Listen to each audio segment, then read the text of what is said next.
मंडळी नमस्कार. नमस्ते. खिलार शेतकऱ्यांची शान यूट्यूब चॅनलमध्ये आपल्या सर्वांचं स्वागत आहे. चॅनल सबस्क्राईब केला नसेल, लाईक केलं नसेल, शेअर केलं नसेल तर आजच करा आणि आत्ताच करा.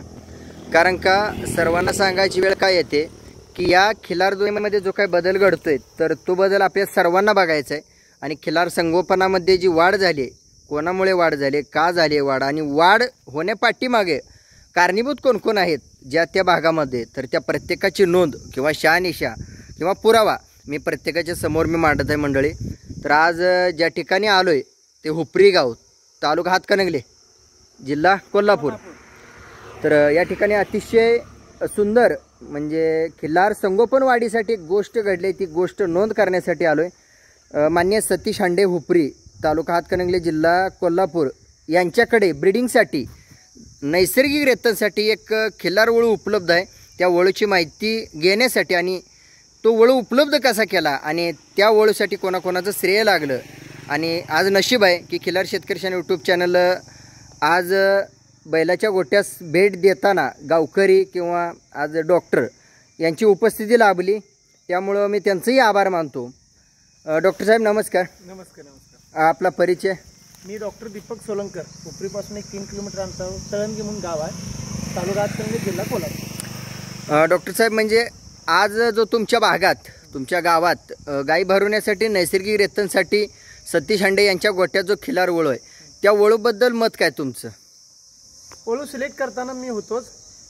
त्या वळू हा कोसा खिलारमध्ये छान वाटला. तिचे शिंगाची ठेवण, त्याच्या चेहऱ्याची ठेवण व त्याचे चारी पाय व तिचं सर्वसाधारण आडव्या बाजूनं बघितल्यानंतर त्या खोंडाचे मध्ये एक विशिष्ट पद्धतीने एक समांतर बॉडी समांतर आले आणि चारी पाय हे तिचा अतिशय रेखीव आणि देखीव अशी त्याची मूर्ती पाहतात. मी म्हटलं सतीश हांडेने हा खोंड किती रुपयाला घेता हे मला माहीत नाही, पण खोंड हा मला अतिशय मनात चांगला भरलाय आणि आपल्या भागात त्याची पैदास व्हावी, वाढावी, जोपासावी ते पुढचं काम मी पाहतो. खरं तुम्ही खोंड तेवढा घ्या, कितीला घेताय का मला माहीत नाही. तिचं मोल अतिशय खूप छान आहे. सतीश मालक खरं आहे? हो खरं आहे साहेब. साहेब हा वळू तुम्ही त्यांना सिलेक्ट केला, हा कोणत्या प्रकारातला खिलार वळू आहे? हा कोसा खिलार किंवा चित्रा खिलार असं दोन प्रकारचे लोकांच्या त्यांच्या चष्म्यानुसार म्हणतील, पण कोसा खिलार मधला एक छान ब्रीड आहे असं मला म्हणायचं. बरं. म्हणजे याची डिमांड म्हणा किंवा याचे चाहते किंवा याची ओढ जनतेत आहे का? तुम्ही एक डॉक्टर आहात किंवा प्रत्येक शेतकऱ्याच्या घरी जाते. 10 वर्षापूर्वी जसं काजळी खिलार आमच्या भागात आम्ही इकडे आणलं, सतीश हांडेंनाच काजळी खिलारचं खोंड सांभाळायला लावलं आपण. सतीशने पण ते सांभाळला. त्या पद्धतीने इकडं छान कालवडी पडल्या, खोंड पडली आणि ते पाहून बरेच लोकांनी आज आमच्या परिसरात नाही म्हटले तरी 15 काजळी खिलार गायी आहेत सध्या आता दाखवण्यासारख्या. पण त्याच मानानं लोप पावत असलेले कोसी खिलार देखील आम्हाला ते माळगे साहेबांच्याकडून ते प्रत्येक वेळेला वारंवार बोलत होते, पण ती इच्छा बरेच दिवस राहिलेली ती आता इच्छा पूर्ण झाली की बाबा सतीश हांडेंनी कोसा खोंड घेतला आणि लोकांची पण डिमांड आली की आता आम्हाला काजळी खिलार नको, कोसा खिलार पाहिजे.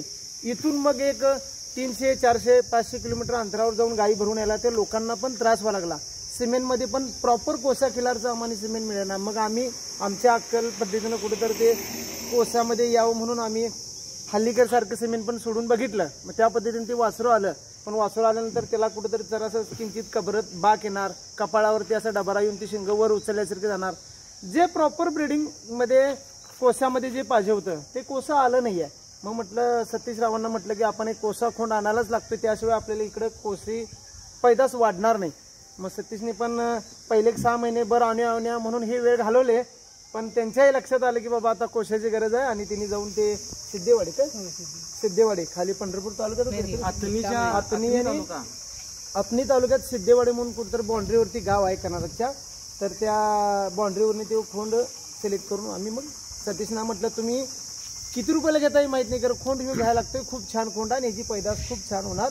मग तो काहीतरी शिरूर महाराजच्या बैल, मग त्या मालकाला आम्ही विचारलं की हे वासरू तुमच्या इथं कसं पैदा झालं, तर ते शिरूर महाराजांच्याकडे एक बैल होता, त्या बैलापासून पडलेलं हे वासरू आहे. तर ते कोसा खिलार खोंड आम्ही घेऊन आलो. डॉक्टर साहेब खरंच तुमचे आभार मानले पाहिजे की तुम्ही डॉक्टरी पेशात असताना सुद्धा जास्त सर्व 99% डॉक्टरे सिमेंट्सवरती भर देतात, मात्र तुम्ही सतीश हांडे यांना नैसर्गिक रेतनसाठी एक योग्य शब्दात पाठिंबा दिला त्यांना आणि योग्य कार्य करण्यास पाठिंबा दिला.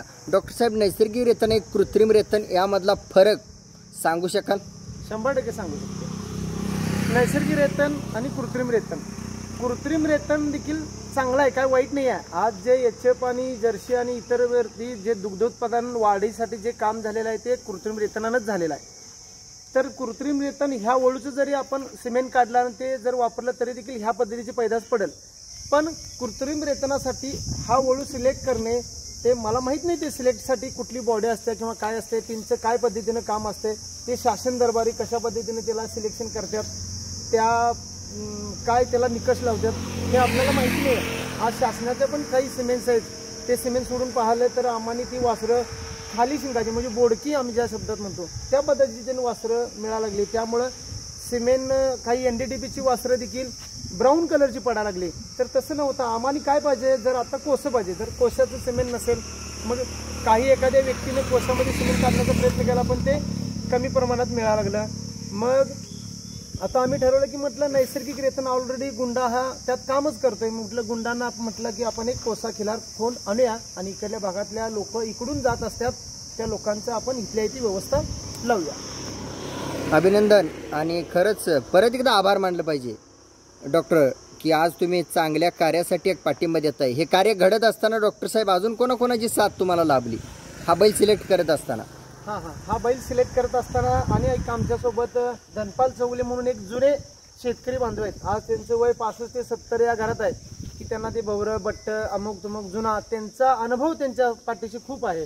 आणि ते देखील आम्ही जरी डॉक्टर असलो 4 पुस्तकं शिकून जरी डॉक्टर झाला असलो तरी त्यांचे खूप मार्गदर्शन आमच्या हे बैल सिलेक्शनमध्ये लागते. तसेच सोबत ओमकार कुंभार म्हणून एक मुलगा होता, तसं वयानं आमच्यापेक्षा लहान आहे पण एखादी गोष्ट आमच्या पाहणीतून राहत्या कमी राहत्या ती तो हुडकून काढू शकतो. असं ते ओमकारचं पण करावं तितकं कौतुक आहे. तसंच हे अभिजित घाट म्हणून आहेत, हे तर अतिशय जनावरातले पारखे आहेत. मग ती कुठल्याही पद्धतीची गाय असू दे किंवा खिलारचं वासरू असू दे, कोसा खोंड असू दे, हे आणि त्यांचे नेटवर्क इतकं फास्ट आहे की कुठल्याही गावात कुठल्याही पद्धतीची कशा पद्धतीची गाय आहे, वासरू आहे, खोंड आहे, ती कोणाकडे नाही काय आहे हे जे लिंक फास्टमध्ये काढायचं काम हे अभिजित घाट करतात. आणि त्यांचं नेटवर्क व्यापार लाईनमध्ये खूप छान मोठं आहे आणि त्यांचंही करावं तितकं कौतुक चांगलं आहे. आणि त्याचबरोबर राज मळगेसारखे तुम्ही येताय आणि ह्या वळूची माहिती तुमच्या चॅनलवरती ठेवताय. हा वळू लोकांना महाराष्ट्रभर पाहायला मिळतोय आणि ज्या माणसाला ज्या गायीच्या पशुमालकाला जी आपली गाय भरवायची आहे तर कुठल्या वळूकडून ती एका बटनावरती सिलेक्ट करून कळतंय की हे 10 वळू आहेत. मळगे साहेबांच्याकडे तुम्ही क्लिक करता एखादा गोपालक आणि 10 वळूची लिस्ट येते. त्या 10 वळूतल्या आपल्याला कुठला वळू सिलेक्ट करायचा आहे ते वळू पटकन येतो आणि त्याचं नाव नंबर पटकन तुमच्या चॅनल मार्फत मिळते. हे अतिशय म्हणजे अतिशय मोलाचं कार्य मळगे साहेबांच्याकडून होते असं मला म्हणायचं आहे. कारण आपण वळू हुडकायला काय गाडी घेऊन आपण फिरू शकत नाही. मग ज्या वळू मालकाचा आहे की त्याचा प्रत्येकाचा फोन नंबर काढायला ते होत नाही. आणि जशी गायीच्या माझाची घात असत्या तसे त्या पशुपालकाची पण कधी तेवढ्याच एक दिवसाची घात असते गाय माझ्यावर आल्यावर. कारण पशुपालक हा देखील आमचा जरा आळसा आहे, ते त्यावेळी पुरताच विचार करतोय. मग त्यावेळी पुरता विचार करतोय. क्वचित 1-2% लोक असे असतात की ती पूर्वनियोजित करतात. माझी गाय आज 1.5 वर्षाची आहे, 2 वर्षात मी तयार करणार, 2 वर्षानंतर हा वळू दाखवणार. परंतु हा वळू दाखवणार ते सिलेक्शन करतोय तर तो वळू त्या मालकाकडे असेल नसेल विकला जाईल असं असतंय. मळगे साहेबांच्याकडे त्या चॅनलला त्यांचे क्लिक केलं तर 1 नाही तर 10 आज नाही तर 1 महिन्यापूर्वीचे 3 महिन्यापूर्वीचे सिलेक्ट त्यांनी व्हिडिओ केलेले आहेत. हे आहेत असं लगेच लिस्ट येत्या. त्या लिस्टद्वारे आपल्याला कुठला वळू पाहिजे एका बटनावर 1 मिनिटात ती माहिती मिळते. ही माहिती मिळवणं ही माहिती मिळणं एकच ठिकाण असेल तर ते राज मळगेंचं चॅनल. आणि हे चॅनल देखील अतिशय महत्त्वाचं काम करते की गाय कशी सांभाळावी, खोंड कसं सांभाळावा, खोंड कधी लावावा, कधी कुठल्या टप्प्यात वळवावा हे डॉक्टर तर सांगतच असतात. पण प्रत्येक पशुपालकाला डॉक्टरांची चावी लागल असं नाही आहे. काही पशुपालक असे असतात की त्यांना जरासे जुन्या पद्धतीच्या माणसांचीच चावी लागत असते. अशाही काही गोष्टी असतात देशी वर्गातनी आमच्या. त्यामुळं एवढंच मला म्हणायचं की चॅनलद्वारे पटकन माहिती लोकांना पण आता लोक असे आळशी झालेत की ते खूप काळ नोंदणी करून वही डायरी खिशातनी आता काही नाही मोबाईलद्वारे आहे. त्यामुळे मोबाईलद्वारे एका बटनावरती लगेच लिस्ट येते, त्यात वळू सिलेक्ट केला जातोय, त्या प्रॉपर मालकाचा नंबर मिळाला जातोय, लगेच फोन केला जातोय आज कोणाची गाय आल्या की नाही तर मी संध्याकाळपर्यंत येतो, माझी गाय तेवढी लावून द्या. सिलेक्शन चॉईस हा महत्वाचा विषय आहे. सिलेक्शन चॉईस कसं आहे, अनुवंशिकता किंवा ब्लड लाईन ह्या गोष्टी सुरुवातीला ज्या वेळेला राज माळगेंच्या सोबत माझी पहिली मुलाखत म्हणा किंवा भेट म्हणा चर्चा म्हणा त्यावेळेलाच मी राजसाहेबांना रिक्वेस्ट केली किंवा चर्चा झाली आमची, ब्लड लाईन ह्या विषयावर तुम्ही काम करा किंवा अनुवंशिकता. आज आपल्या भागातलं, महाराष्ट्रातलंच म्हणा केवळ, किंवा महाराष्ट्र कर्नाटक बॉर्डरवरचा अनुवंशिक किंवा ब्लड लाईन या गोष्टीमुळेच आपण मागं राहिलेलो आहे. पंजाब जनावरांच्या बाबतीत किती डेव्हलपमेंट झालेली आहे बघा, किंवा इतर भागात त्या पद्धतीनं आपल्या महाराष्ट्रात हे ब्लड लाईनचं किंवा अनुवंशिकता ही डेव्हलपमेंटचा विषय राहिलाच नाही आहे. हा विषय ज्या वेळेला राजसाहेबांचा आणि माझ्याबरोबर सुरुवातीला चर्चा झाली त्यावेळेला झाल्यानंतर मग त्यांचं थोडं कामाचं स्वरूप आल्यानंतर आपण त्यांना बऱ्याच गोष्टीत प्रोत्साहन देण्याचं काम केलं, किंवा त्यांनी सर्वसामान्य ज्या पद्धतीनं तळागाळातनं उठवून ठेवून खिलार प्रेमी तयार करायला लागलेत त्याच्यासारखं कौतुक करण्यासारखं काम कोणाचंच नाही आहे आजपर्यंत. आज प्रत्येक घरपती खिलार व्हायला लागल्या. पूर्वी 10 वर्षापूर्वी म्हणा किंवा 15 वर्षापूर्वी अगोदर गोट्यामध्ये खिलार गाय आणली जायची, मग दुसरी जनावरं भरली जायची. हे सगळं चक्र कालानुरूपात बदलत गेलं. आता काय झालंय, परत अशा ह्या मल्टीमीडियल किंवा ह्या मार्केटिंगच्या गोष्टीमुळं किंवा ह्या अभ्यासक गोष्टीमुळं परत ते काळ आणि ते डॉक्टर साहेब ते उदया लागलंय. आता प्रत्येकाच्या घरात खिलार गाय असं वाटायला लागलंय. ही सत्यता आहे. आणि केवळ खिलार गायच हा विषय नाही, तर त्याचा अनुवंश, तिचं गोत्र, मी माझ्या स्वतःच्या डोळ्याने 5-5 लिटर दूध देणाऱ्या एका वेळेला खिलार गाय पाहिल्यात. डॉक्टर साहेबांच्यात पण आहे गाय, ऍक्च्युली आपल्यात पण एक 8 लिटर दूध देणारी खिलार आहे. मग का म्हणतो मी क्रॉस ब्रीडिंग करायचं, काय गरज आहे? आणि प्रत्येक खिलार पालकाला माझी एक नम्र विनंती आहे, तुम्ही नोंदी ठेवा. ह्यालाच ब्लड लाईन म्हटलं जातं. ह्यात बरंच काय तर आहे. आणि खिलार जनावर कुठलंही मालकाच्या अंगावर बसत नाही. जोपर्यंत ते तुमच्या दावणीला आहे तोपर्यंत त्याचा पैसाच तुमच्या पाठीमागनं पडत असतो आणि पुढनं पण पडत असतोय. कारण की तुम्ही त्याच्या शेणापासून कित्येक बाय प्रोडक्ट तयार करू शकताय, गोमूत्रापासून कित्येक बाय प्रोडक्ट तयार करू शकताय. जोपर्यंत जनावर आपल्या दावणीला राहते तोपर्यंत त्याचं उत्पादन डॉक्टर साहेब चालू आहे. काय सतीश, खरं आहे का खोटा आहे? अहो, तुम्ही धूपकांडी करा किंवा जीवामृत करा किंवा घनामृत करा, अशा बऱ्याच गोष्टी आहेत की आजचा काळ सगळा सेंद्रिय शेतीकडे कन्वर्ट व्हायला लागला आहे. ही काळाची गरज आहे. आणि ज्याला ठोकर लागल्या तो तर फार लवकर शाणावा लागला आहे. मग प्रत्येकानं आपल्या दारात जर खिलार गाय पाळली किंवा देशी वंशाचं जर जनावर पाळलं तर त्याचा किती फायदा आहे हे समजायला फार काय राहिला नाही. तो जो जागा झालाय तो जागाच झालाय, जो मागं राहायला लागलाय तो मागच राहायला लागलाय. त्या गोष्टीचा काहीही उपयोग होणार नाही.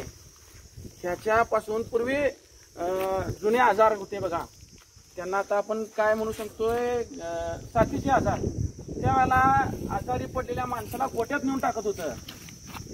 ह्याचं खरं कारण काय आहे ना, ते देशी गोवंशाच्या सहवासात राहावं तितकं ते लवकर कव्हर होतंय. आज शुगरवर म्हणा, बीपीवर म्हणा, ह्याच्या जीवामृतापासून किंवा ह्याच्या बऱ्याच गोष्टी आहेत की दुधापासून तयार होतात. पंचगव्यमध्ये ते गेलं तर त्याच्यात एवढं डेव्हलपमेंट आहे. बऱ्याच लोकांनी त्याला व्यावसायिक स्वरूप दिले. आता व्यावसायिक स्वरूप दिले बऱ्याच लोकांनी. आणि अर्थार्जन तर 1 नंबर चालू आहे. आणि घरचा वैद्य घरातच तयार व्हायला लागलाय. त्यामुळे पंचगव्य हा देखील राजसाहेब फार मोठा विषय आहे. तुम्ही अनुवंश किंवा ब्लड लाईन हे तर निश्चितच काम करायला आहे, पण मी म्हणतो पंचगव्यावर पण थोडंसं तुम्ही लक्ष द्या. कारण की त्यात जे तथ्य आहे ना, त्याच्याशिवाय खिलार एकाला 10 तयार होणार नाहीत. आणि हा जो वळू आहे हा आमच्या भागात फार पूर्वीपासून माझी इच्छा होती की कोसा खिलार व्हावा आपल्या भागात किंवा चित्रा खिलार व्हावा. ह्याची जी वंशावळ होती ती तापट प्रकारचीच होते. पायाला अगदी बांधेसूद, देखणपणा, राग तसाच, कामाला तसाच. आमच्या सतीशची आवड पहिल्यापासून काजळी खिलार होते. त्याला बऱ्याच वेळेला मी रिक्वेस्ट केलं तर बाबा आपण एक बदलूया किंवा एकाला एक टाकूया, पण ते काही काळानुरूपा राहिलेलं. पण देर आहे तो दुरुस्त आहे. आणि ठोकर लागल्याशिवाय माणूस शाना होत नाही, त्यातला प्रकार झाला. फक्त आपल्या भागातली लोक खोंड घ्यायला खाली जातात आणि 1 लाख आणि 1.5 लाख देतात बिन झोपलेलं. तीच क्वालिटी जर आपण इथं पैदास करायला गेलं तर त्याच्यापेक्षा काय वाईट आहे, फार चांगला आहे. त्यानं स्वतःचा वळू घरात तयार, वळू करा, बैल करा किंवा रेसचा बैल करा किंवा खोंड करा. सगळ्याच बाबतीत आमचा बैल मला काय कमी पडला असं मला वाटत नाही. जातीखंड, गोतीखंड, सगळ्या गोष्टीखंड हा शिरूर महाराजांच्या लाईनचा आहे. याचा बापाचा खरंच फोटो बघण्यासारखा आहे किंवा लाईव्ह प्रत्यक्ष ह्याच्या वडिलांना बघण्यासारखा आहे. आणि खरंच जर खिलार शौकीन असतील तर फोटो, यूट्यूब ह्या तर महत्त्वाचंच आहे अभ्यासासाठी. पण मी म्हणतो वर्षातून एक ट्रिप काढावी त्यांनी की सगळ्या खिलार दर्शनसाठी. खिलार जसं अष्टविनायक दर्शन असते तसं खिलार दर्शनासाठी एक ट्रिप काढावी प्रत्येकानं, वेळ द्यावा त्या गोष्टीला. खिलार शेतकरी यूट्यूब चॅनल ते करत आहे का, जाणवलं का? 100% त्या गोष्टी तुम्ही आणून वटावर ठेवा लागलाय हो तुम्ही. ते फक्त बुद्धिमत्ता कसं आहे, कोण टाइमपास म्हणून बघते, कोण अभ्यास म्हणून बघतंय. ज्याच्या त्याच्या कलेनं ज्यानं त्यानं घ्यावं ते. तुम्ही जागेवर बसून द्यायला लागलाय गोष्टी या, पण हे समजणाऱ्याचं काम आहे. अतिशानपण पण उपयोग नाही त्यात. बरोबर. अतिशानपण पण उपयोग नाही. ज्याला अभ्यास आहे त्याचा अभ्यासच गुरु म्हणून तुम्ही निवडा ना, अभ्यासक गुरु म्हणून. 100 युट्यूब चॅनल आहेत. डॉक्टर साहेब, तुम्ही मागाशी बोललात खिलार शेतकरी यूट्यूब चॅनलचं किंवा माझं जे काय बोललात, या गोष्टीची ओळख कधी झाली तुमची, या परिवाराची, चॅनलची? ह्या परिवाराला मी ऐकून होतो एक 5 वर्षापासून, परंतु जाण्याचा योग नव्हता. माझे एक परम मित्र आहेत डॉक्टर अप्पासाहेब पाटील, तिने आणि मी माळगे साहेबांच्या घरी जायचं ठरवलं. मग आम्ही जात सगळं असंच आमचा दौरा असतोय खिलारसाठी. आम्ही एक परिक्रमाच करतोय म्हणा, वेगवेगळ्या गोट्यावरून भेट द्यायची, ती लाईन हे ती चेक करायची, हा आवड आहे म्हणा. आता अभिजितींनी म्हटले वर्षात एकदा, तर ते आम्हाला 1-2 महिन्यात आम्ही काढतोच ती ट्रिप, कारण आपला ते छंदच आहे. तर गेलो माळगे साहेबांच्याकडे 4 वाजता जायचं म्हणत आम्हाला त्यांच्या घरी पोहोचायला वाजलं 5:30-6. 6 वाजता पोहोचलो. तिने ते तांडूरच्या राजाची सगळी लाईन दाखवली, त्या पद्धतीने सगळं काम तिथं फिरून आम्ही पाहिलं. त्यावेळी राजसाहेबांची आमची ओळख झाली आणि ते खरं कोशामध्ये काम करणं गरजेचं आहे. मग तिथून आल्यानंतर मी आमच्या भागात एक कोशाचा खोंड सांभाळायचा आणि काहीतरी ती लाईन किंवा कोशाची लाईन प्रजात वाढवणे ह्यासाठी प्रयत्न करायचा मी ठरवलं होतं. पण असंच त्यावेळी काजळी खिलाराचं जास्त जरासं वारं होतं म्हणा, काही गोष्टी वाऱ्यावरती पण असतात. मग असू देत, ते काही वाईट नाही आहे. देशी गायमध्ये आहेत ना लोक, असू देत, पण ती कोसे पण एक वाण आहे, ती जरा लोप पावाल्यात, त्यांना जरा उचलणं गरजेचं आहे, हे मलाही त्यावेळी वाटलं. पण त्याच्यानंतर सतीश अंडे, त्यांना आम्ही प्रेमानं गुंडा म्हणतो, गुंडानं म्हटलं की गुंडा असं आणि आपणाला ते कोसा खोंड एक आणाईल. मग एक वेळ तुमच्यातला काहीतरी एक खोंड बघितलेला, पण मग तो काहीतरी व्यवहार किंवा थोड्या गोष्टी काहीतरी मोडला, परत थांबला. मग त्याच्यानंतर आणि एक वर्ष गेले त्यात. त्याच्यानंतर मग सतीशने हा खोंड आहे असं आणि बघायला जायचं म्हटलं. चला म्हटलं बघायला गेलो. मग मी बघितलं एक नजर, मला एकदाच त्याचा अनुमान करायला आवडते, 2 ते 4 वेळा कधीच आवडत नाही. एकदाच अनुमान केलो. सतीश अंड्यांना म्हटलं मी तुम्ही कितीला घेताय मला काय माहीत नाही, तर खोंड हे घ्यायला लागतं, खूप छान आहे आणि त्याच्यात ज्या गोष्टी म्हणजे कमतरतेच्या अशा काहीच गोष्टी नाहीत, खूप चांगला आहे आणि आपणाला कोशाची लाईन करायला काय हरकतच नाही. डॉक्टर अप्पासाहेब पाटील यांनी जशी माझी ओळख सांगितली, चॅनलची ओळख सांगितली, त्या पद्धतीनं अनुभव आला का डॉक्टर साहेब तुम्हाला? 100% आला. त्याच्यात कसं आहे, हौसे नवसे गवसे बरेच खिलारमध्ये आहेत की काही हौस म्हणून असतात, काही हे म्हणून असतात, काही ना खरोखर अभ्यासू असतात. तर त्या लोकांनी माहीत नसते कुठल्या ओळीचं काय आहे, कुठली काय खाण आहे, कुठली लाईन आहे, तो कसा वळखावा, त्याचा राग हे ते असं बरेच वेगवेगळे शब्द राजसाहेबांच्या तोंडून किंवा त्यांच्या व्हॉट्सअपवरती चॅनलवरती ते आलं की काय पद्धतीचं, ह्या जातीचं हे बघा, ह्या जातीचं ते बघा, त्या जातीचं दूध बघा, दुधाची गाय कशी ओळखायची, रागाची गाय कशी ओळखायची, त्या गायीपासून खोंड अशाच पद्धतीनं का होणार, तशाच का पद्धतीने होणार, कारण त्या गायीचा अनुभव, त्या गायीपासून पडण्याली 7 वासरं आहेत, ती हिस्ट्री गोळा करणं, त्या साथीचा अभ्यास करून मग ते लोकांपर्यंत मांडणं, हे कोण माणूस देत नाही फुकट. मला असं म्हणायचं आहे की तिने ते कार्यशाळा घेऊन कार्यक्रम करावा, कारण आमच्या देशी गाय गोवंशामध्ये बरेचसेच असे देशी गायीविषयी माहिती सांगणार आणि त्याच्यापासून प्रोडक्ट किंवा त्याची माहिती आणि त्याच्या अर्थजन्य लाभावं आणि त्याचं कुटुंब चालावं अशा पद्धतीनं खूप चांगली सिस्टीम आहे. परंतु माळगे साहेबांना मला वाटते की त्याचं काय असं हे केलं नाहीत, त्यांनी फक्त चॅनलद्वारे सगळ्यांना मार्गदर्शनात मग किंवा माणूस कोणीही असू दे, कितीही मोठा कलेक्टर असू दे नाही तर किती छोटा एक 10 बाय 10 मध्ये सर्वसामान्याला वेळ दिला. 0 बजेट पासून ज्याचं सुरुवात आहे त्याला 100% तुम्ही पिकअप दिलाय, वेळ दिलाय किंवा त्या गोष्टीला तुम्ही जिवंत केलंय. कारण की एवढं सोपं नाही आहे नाद करणं पण आता खर्चाखंड आणि किमती तितक्या सोप्या राहिल्या नाही डॉक्टर साहेब. आज व्यापारी दृष्टिकोनातून मी सांगितलो किंवा बोललो तर सहज अनुवंशाचा कोणताही ओळू घ्यायचा गेला पहिल्याच गेला तर आज ₹1,00,000 पुरत नाही. ब्रीड, आता मी डॉक्टरच आहे, 19 वर्ष काम करतोय, पण ब्रीड आणि त्याची लाईन कशी ओळखावी हे त्यांच्या चॅनलच्या माध्यमातून खूप छान 1 वर्ष अभ्यास करणाऱ्या माणसाला पण ते सहजरीती कळायला लागले आणि ते चांगलं आहे. तीच लोक आम्हाला पण प्रश्न विचारत, आमच्याही बुद्धीचा असा उजाळा होते. एक नवीन मुलं आहेत अगदी 17-18 वर्षाची, त्यांना अगदीशय छान छंद आहे का त्यांचा आजा बैल पळत होते हे ते एवढं त्यांची छोटीशी गोष्ट डोकीत आहे. परंतु ती लोक ती पोरं एवढा अभ्यास करतात की त्यांची एक एक प्रश्न आम्हाला ती सोडवता येत नाहीत. इतकं खतरनाक एक एक प्रश्न देतात.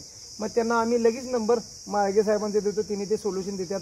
मग तिने आणि सांगतात अरे तिथे एवढं मोठं डॉक्टर तिथं असताना तुम्हाला का फोन करला नाही. तिनेच म्हटलं की असं असं.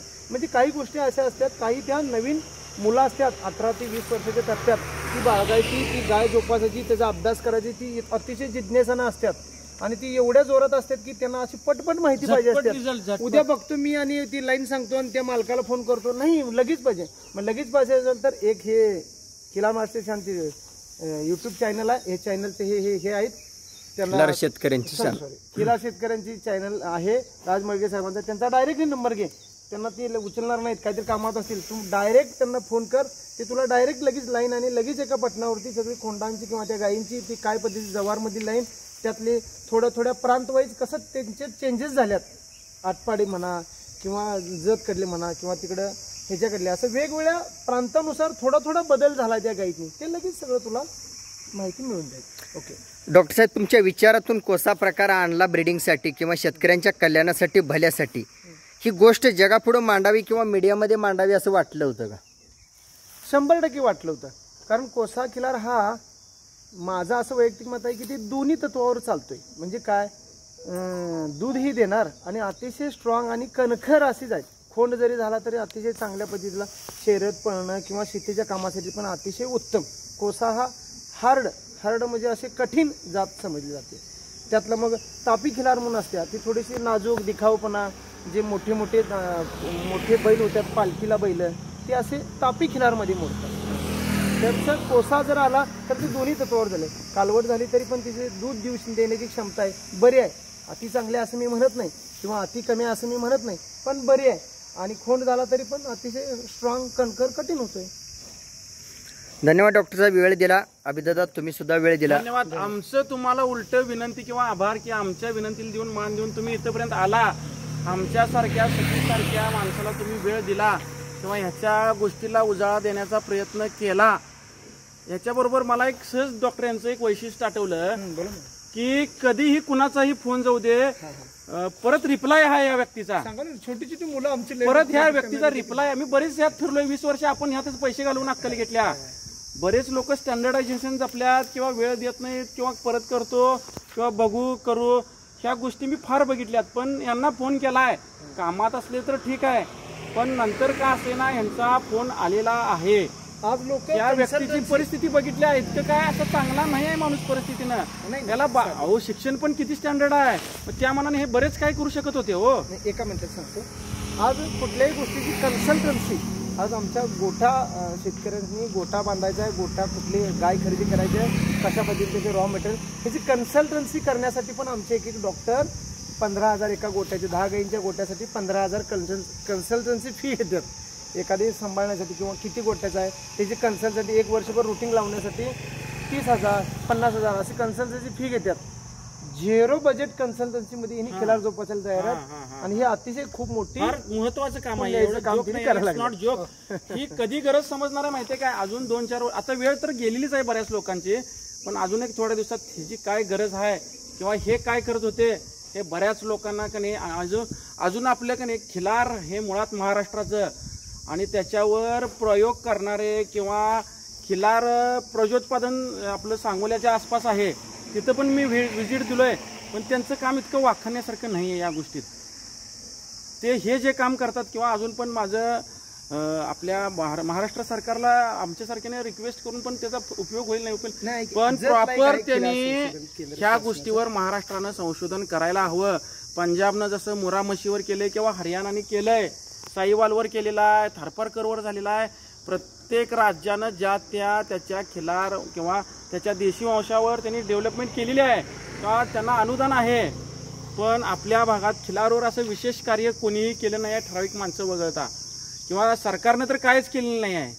सगळ्यात चांगलं काम केलंय तर आता एक शर्यत क्षेत्राला परवानगी दिलेली आहे, त्याच्यामुळं तर एकदम डबल स्पीड लागलेला आहे खिलार वळू सांभाळणे किंवा गाय सांभाळायला. हे एक वाखाणण्यासारखं काम आहे. ह्याच्या पलीकडे दुसरं तर काम असं विशेष काय झालं असेल असं मला वाटत नाही. डॉक्टर साहेब, मनापासून आभार. बारकाईने विचार करून, खूप अभ्यास करून घाटसाहेबांनी आणि तुम्ही या चॅनलच्या प्रतिसादासाठी किंवा चॅनलच्या कर्तृत्वाबद्दल जी काय उत्तरं दिली ती सर्व शेतकऱ्यांच्या काळजाला भिडणारी उत्तर दिली. त्यानंतर मी माझं एक मत मांडतोय, प्रत्येक खिलार पालकांनी किंवा खिलार प्रेमींनी अभिदादा जर खिलार शेतकरी शान यूट्यूब चॅनल सोबत जर कट्टरता सांभाळली तर आयुष्यातला वेळ आणि खर्च वाचेल का? बघा, ह्या जगात स्वस्त आणि फुकट मिळते ते चायनीज म्हणतातला प्रकार आहे. चली तो चली नाही तो बंद पडी. आणि इथं साधं सरळ तुम्हाला द्यायला लागल्यात हो, बिन काय खर्च करता. मग एक घेऊन का म्हणतो मी अक्कली विकत. आता स्वस्त आणि फुकट काय मिळत नाही या जगात. तुम्ही द्या लागलाय हे फ्री ऑफ कॉस्ट द्या लागलाय, तुमचा वेळ पण द्या लागलाय. ह्या गोष्टीला तुम्हाला गुरु म्हणून ठेवायला काय अडचण नाही लोकांना. डॉक्टर साहेब तुमचं काय मत आहे, ह्या चॅनल सोबत कट्टर राहिल्यास आयुष्यातला वेळ आणि खर्च वाचेल का प्रत्येकाचा? 100%. मी मगाशीच म्हटलो तसं, ज्याला खिलार सांभाळायचं आहे त्यांनी चॅनलशी कनेक्ट, मग ते सगळ्याच गोष्टीचं तिथे निवारण होणार. सगळ्या गोष्टी कशी सांभाळावीपासून कुठलं निवडावं, आम्हाने काय अपेक्षित आहे, घरातले काय अपेक्षित आहेत, कोणत्या अपेक्षेनं काय उद्देश आहे, गाई बाळगण्याचा काय उद्देश आहे, त्या उद्देशासाठी आपण कुठलं ब्रीड निवडावं, काय पद्धतीचं निवडावं, हे सगळं त्या माध्यमातून होऊन जातं. डॉक्टर साहेबांना अभिदादा तुम्ही ह्या गोष्टीबद्दल तुम्ही आमंत्रण किंवा वगैरे कॉल केलता का मला की जाहिरात द्यायची? केलता 100%. बैल घेतलेला क्षणाला केलं तुम्हाला यायला लागते म्हणून. त्या दिवशी रात्री पालकाला देखील माहित नव्हतं खरं, बैल घेतलेल्या क्षणाला राजसाहेब मी वळू द्या लागलो, ह्या लाईनचा आहे आणि तुम्ही यायला लागते, बाकी काय मला माहित नाही. झाली का इच्छा पूर्ण? झाली 100% इच्छा पूर्ण झाली. डॉक्टर साहेब तुम्हाला काय वाटलं होतं का त्यावेळेला? सांगतो एकंदरीत काय, माळगे साहेबांच्या चॅनलला क्लिक केले की सगळं वळू लाईनने मिळणार. मग हा वळू आम्ही आणलाय, हा आमच्या पार्टीनं आणलाय, अतिशय छान आहे. आमच्या भागातले बरेचसेच कार्यकर्ते किंवा बरेचसेच गोप्रेमी तुम्हाशी कनेक्ट आहेत. त्यांच्या बाबा लक्षात यावं की माळगे साहेबांच्याकडे एकदा ते रेकॉर्ड गेलं की ह्या पद्धतीच्या त्यांच्याकडून अतिशय एका बटनावर मी म्हणतो क्लिकमध्ये कळणार की हुपरीमध्येच आपल्याला कोसा छान आहे आणि आपण तिकडे खाली जायची काय गरज आहे, तिथल्या इथं त्या गायींची व्यवस्था होऊन जाईल. ह्या पैदाशीचा वळू खाली हात लावून देतात 50-60 हजारला ह्या जातीचा या पैदाशीचा वळू. पण आज तुमचं आणि माझं डॉक्टर साहेब बोलणं न होता, घाट साहेबांनी मला सांगितलं, निरोप दिला, त्यांचं निरोप दिलेल्याप्रमाणे वेळ कव्हर झाली. त्यानंतर आज तुमची माझी बातचीत नव्हती किंवा संपर्क नव्हता हा बैल घेतल्यानंतर, खरं आहे? बरं, आज मी अभिदादांचा विचार किंवा तुमचा विचार, त्या विचारातून जी गोष्ट तुमच्या गावात आणली ती गोष्ट जगापुढं मांडण्यासाठी मी आज कल्पना न देता आलोय. त्याबद्दल काय वाटलं तुम्हाला? चांगले, कारण तुम्हाला पण तेच करायचं आहे, आम्हाला पण तेच करायचं आहे. सगळ्या वड्यावळींचं पाणी मिळून एक नदी होणारच आहे आणि एक नदी होऊन ती महासागरालाच मिळणार आहे. हो, सगळे विचार तेच. पण तुम्ही काय आहे, एक मोठी शास्त्रोक्त विचार, शास्त्रोक्त एक मोठी नदी आहे, सगळं तिथंच येणार आहे आणि ते तुम्ही छान काम करायला लागलाय. ठीक, धन्यवाद. धन्यवाद अभिदादा, धन्यवाद. धन्यवाद. थंडे मालक, तुमच्या आयुष्यात तुम्हाला कधी वाटलं होतं का गावकरी एकत्र येतील, बैल घेतलेले विचार करणारे एकत्र येतील, तुमचे संगडी एकत्र येतील आणि आज महत्त्वाचं म्हणजे यांच्या आरोग्याची काळजी घेणारे डॉक्टर साहेब आज तुमच्या आयुष्यात येऊन तुमच्या बैलाच्या समोर 2 शब्द बोलतील, असं कधी वाटलं होतं का? कधीच नाही. आहे आपल्या भरपूर साथ आहे दीपक डॉक्टर सरांची, पण आज मीडियाच्या समोर व्यक्त झाली, त्याबद्दल तुमचं काय मत आहे? नाही चांगलेच झाले व्यक्ती. मुळात बैल तापट आणि मालक शांत आणि लाजरा हे कॉम्बिनेशन झाले. आमचा गरीब लागला हो मालक, हटून पैसे कधी घेतले नाहीत कोणाकडे. मी प्रत्येक वेळेला हिशोब विचारतोय. हो, कोणी आला घरी हा काय कधी ना हटून पैसे घेतले नाहीत. आमचा खाली हाच वळू लावायला गेलं तर 2000 बी घेतात आणि 1000 पण घेतात आणि काय त्याला काय ऑप्शन नाही आहे. पण त्यांच्याकडे क्वालिटी आहेत त्या, किंवा त्यांनी ते तेवढं खर्च करून त्या स्टेजला जाऊन बसलेत. तसं आमचा मालक लाजाळू, काय करायचं सांगा. आता हटून पैसे कवा नाहीत, जागेवर पोच सुविधा, किंवा बाबा तुमच्या भागात एक वेळा वळू सोडला की सपला विषय. आमचा मालक म्हणतोय बस झालं काय, मालकाला विचारतोय पहिला मग गाईला बस, असा विषय आहे हा. इतका सोपा विषय नाही. वळू संगोपन म्हणजे फार खर्चाचा विषय आहे, किंवा त्याची देखभाल करणं किंवा त्याच्या गोष्टी एवढं मेंटेनन्स करणं सोपं नाही आहे. त्यामुळं मालकाचा अनुभव आता तुम्ही मालकाला थोडं विचारा काय आहे काय नाही. बरं सतीश मालक, जे काय आता झालं, जे काय मत व्यक्त झालं त्यांचं, हे सगळं खरं आहे का? हो, खरं आहे. हा, भरपूर यांचा प्रतिसाद आहे मला यांच्यापासून. म्हणजे त्यांनी कमीत कमी डॉक्टर 1 वर्ष लागलेले पाठवलेले, एक आजही पण आपण ठेव तुला पाहिजे आपल्या घरी देऊन टाक, पण कोसे करण्या पण काही वेळ पण येत नव्हती. तुम्हाला पण माहिती आहे, 3-4 आपण पण फोन केला पण काय ते टायमिंग पण आपली घडून येऊन जाते. सतीश मालक, बारीक विचार करून उत्तर द्यायचं शेवटचं आहे. सगळे एकत्र आले, खूप जनजागृतीचा प्रचार प्रसारासाठी तुमच्या आयुष्याला कलाटणी देणारा मुद्दा असणार आहे तो. आज वळू घेतल्यानंतर तुम्हाला वाटलं होतं का मला चॅनलला बोलवावं आणि जाहिरात द्यावी? वाटलं झालं होतं पण कधी काय वेळ झाली नव्हती ही आपल्याला, त्याच वेळ आल्यातला प्रकार झाला. वेळ आहे बरोबर. बरं, मी ही गोष्ट सांगून सवरून घडवायची म्हणून काय सूचना दिली होती का? नाही, ते अचानकपणेच झालेलं आहे. काल आम्ही पण बसलेलो डॉक्टर, आपण एका जागीच डॉक्टर पण होते. मग तिथे चर्चा झाली अशाच म्हणलं हे साहेब येणार आहेत म्हणलं, खिलार शेतकरी चॅनलची यूट्यूब चॅनलची राज माळगे येणार आहेत म्हणलं, सांगितलं. हो.